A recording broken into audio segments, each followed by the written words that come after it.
Las concentraciones de dióxido de carbono han estado en las noticias como causa o impulsora del cambio climático.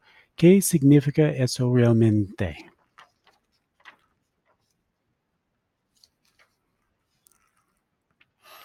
En la mente de las personas que no pertenecen a la ciencia, la correlación y la causalidad a menudo se combinan. Si bien la correlación puede implicar causalidad, se necesitan más pruebas más allá de la simple correlación. Por ejemplo, si ves 20 personas altas y todas ellas son guapas, eso es una correlación. Ser alto no los hacía guapas y ser guapas no los hacía ser altos.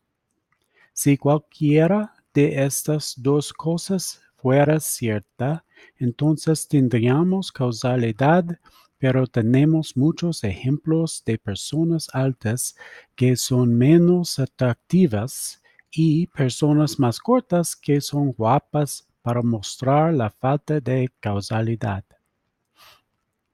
Tal es el caso del dióxido de carbono.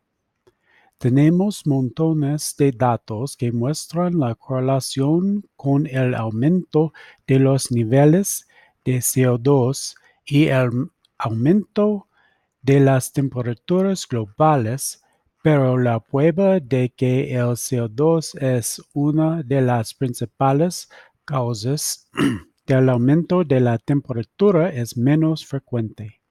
Podría ser que hay otro factor que afecta los niveles de CO2 y la temperatura.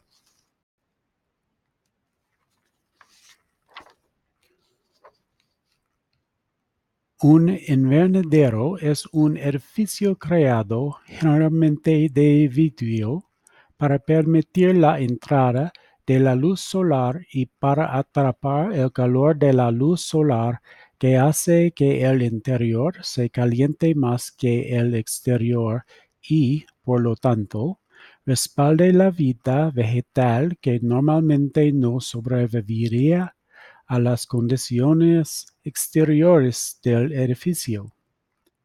Los gases de efecto invernadero o GEI funcionan de la misma manera en nuestra atmósfera. Sin estos gases de efecto invernadero, la Tierra sería tan fría y árida como la superficie de Marte. Con ellos, tenemos suficiente calor para sostener la vida vegetal, animal y microbiana. El dióxido de carbono, el metano, los óxidos de nitrógeno y el vapor de agua son gases de efecto invernadero, siendo el vapor de agua el que más contribuye al efecto. Necesitamos gases de efecto invernadero para sobrevivir, pero puede ser demasiado de una cosa buena.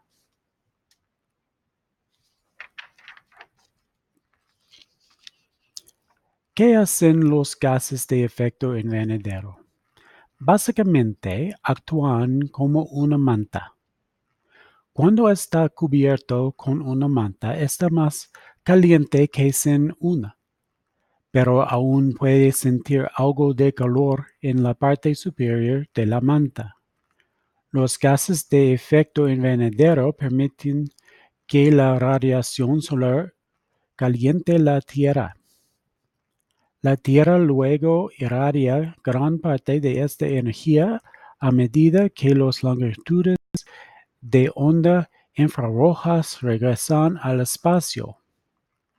Algunas de estas ondas de energía escapan, pero los gases de efecto invernadero absorben gran parte de ella y la reorientan hacia la superficie de la Tierra, manteniéndonos calientes. Cuantas más mantas pones sobre alguien, más calientes se vuelven. Cuantos más gases de efecto invernadero haya en la atmósfera, más caliente se mantiene la Tierra. Al igual que una persona experimenta cambios cuando se calienta demasiado, la sudoración, por ejemplo, la Tierra experimenta cambios cuando se calienta demasiado, como los glaciares que se derriten. Y estos cambios se denominan cambio climático. El carbono es un elemento químico del que no podríamos vivir. No solo constituye el grafito en su lápiz, sino que está en el corazón de cada molécula de plástico y en el núcleo de las moléculas que lo hacen a usted, sus células. Cada ser vivo en este planeta usa carbono en su cuerpo en alguna parte. Tomamos el carbono a través de la comida y lo devolvemos a través de la respiración, expulsando células, expulsando gases y defecando. Movemos activamente el carbono para nuestro beneficio, pero incluso sin nosotros el carbono continúa moviéndose. Las plantas vivas toman el CO2 de nuestra atmósfera y construyen más hojas y ramas. Cuando mueren, el carbono vuelve al suelo. A veces, los depósitos de carbono están enterrados profundamente debajo de la superficie, como los de los tiempos prehistóricos, y los excavamos o se revelan de nuevo a través de la erosión o la elevación. Tenga en cuenta también que el océano es un depósito muy grande para el almacenamiento de carbono.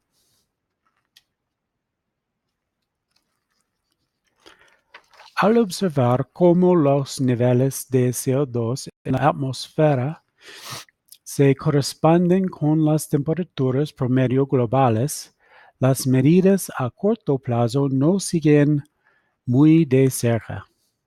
Sin embargo, cuando se analiza en una escala de cientos de miles de años, el CO2 atmosférico y las temperaturas globales siguen muy bien.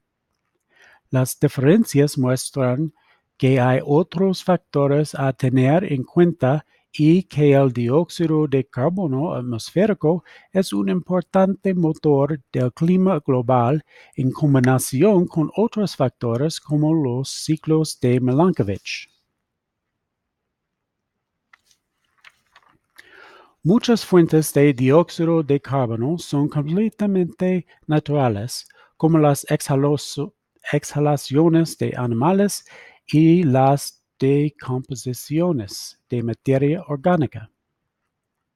La humanidad a través de sus acciones agrega cada año muchas toneladas más de CO2 a la atmósfera y esa tendencia aumentó rápidamente desde la Revolución Industrial. Antes de la revolución, el CO2 atmosférico se medía a aproximadamente 300 partes por millón. Desde entonces, ha aumentado a 360 ppm en el año 1995 y 405 ppm en el año 2017, sin signos de disminuir la tasa de aumento en el corto plazo sin intervención humana. Los firmantes de los acuerdos climáticos globales, como el del Protocolo de Kioto de 1997 y, más recientemente, el Acuerdo de París de 2015, creen que los seres humanos deben hacer algo por nuestra parte en el cambio climático. Otros no creen y dicen que no quieren hacer nada hasta que haya una prueba definitiva de que los humanos están afectando negativamente nuestro cambio climático actual. Aunque existe un consenso, no unanimidad, entre los científicos del clima de que esto es así. Temen dañar la economía a corto plazo por un resultado a largo plazo que podría no ocurrir a pesar de que puede ser demasiado tarde para que el clima se vea afectado positivamente por nuestras acciones una vez que se disponga de una prueba definitiva. El actual presidente de los Estados Unidos es uno de estos negadores. No todo el CO2 emitido por la quema de combustibles fósiles, como el carbón, el gas natural y el petróleo, permanece en la atmósfera. Los océanos disuelven grandes cantidades de dióxido de carbono en sus aguas.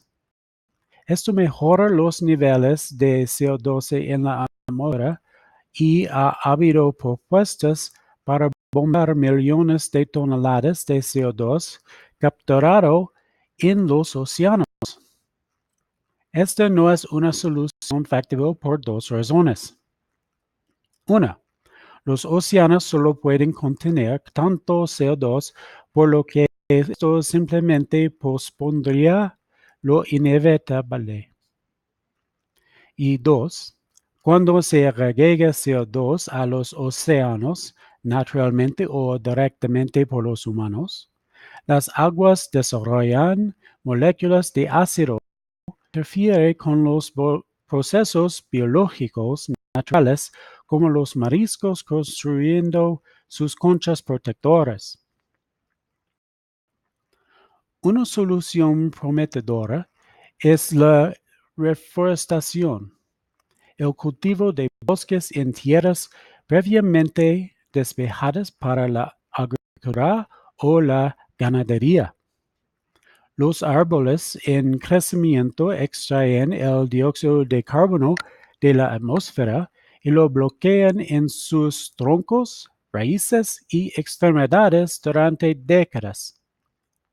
Esto mejora la calidad de aire local y, una vez que los árboles mueren, la mayor parte del dióxido de carbono se pone en el suelo y no en el aire. Actualmente hay más bosques en el este de los Estados Unidos de los que había durante la Guerra Civil de los Estados Unidos. Hay miles de árboles más en las planicies del este del Colorado, en los parques y en los patios de la gente que en cualquier momento anterior de la habitación humana en esta área.